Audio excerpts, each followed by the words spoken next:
Hi, your spoiled kunyang is back for another hiking adventure, and this is your guide to King Tai Stream.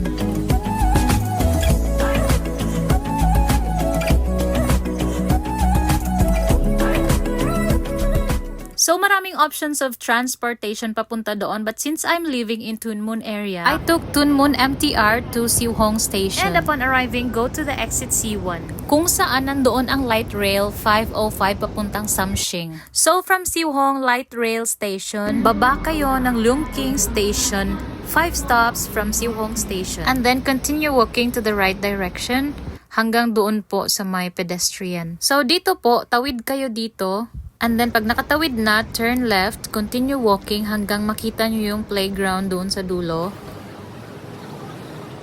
Tapos, tawid din po kayo dito, walk straight, baybayin nyo lang yung side na yan, and then, nandoon yun sa dulo yung playground. Makikita nyo na doon sa pinakadulo po.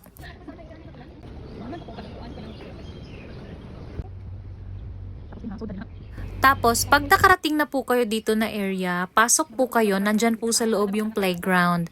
And then, labas po kayo sa may kalsada. So, eto na po yung playground. Tapos, pagdating nyo po dito, may makikita kayong kalsada, dyan po kayo lumabas. And then, turn right. So, pagkalabas nyo po ng kalsada, turn right po, tapos baybayin nyo lang hanggang sa makita nyo itong side na to. Yan po yung starting point ng hike. Papunta sa taas, paakyat. Turn left po kayo dito na side.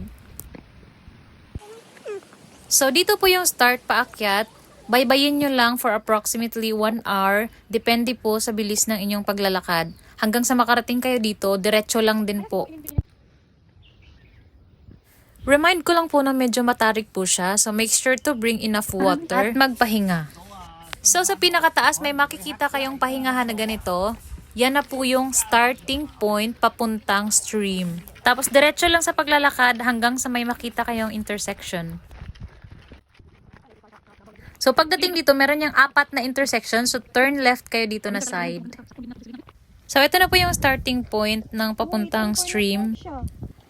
So, walk straight lang kayo dito na side hanggang sa makarating kayo dito na area. Diretso lang. Medyo madulas po dito na side dahil sa mga lubak-lubak at sa mga bato. Kaya ingat po. Hanggang sa makarating po kayo dito na area, meron po ditong daan papuntang kaliwa at kanan. So, kumaliwa po kami. Tapos, meron po kayo makikitang ribbons. Ganito. Pasok po kayo dito. Medyo mahirap po dito yung daan, kaya mag-iingat po.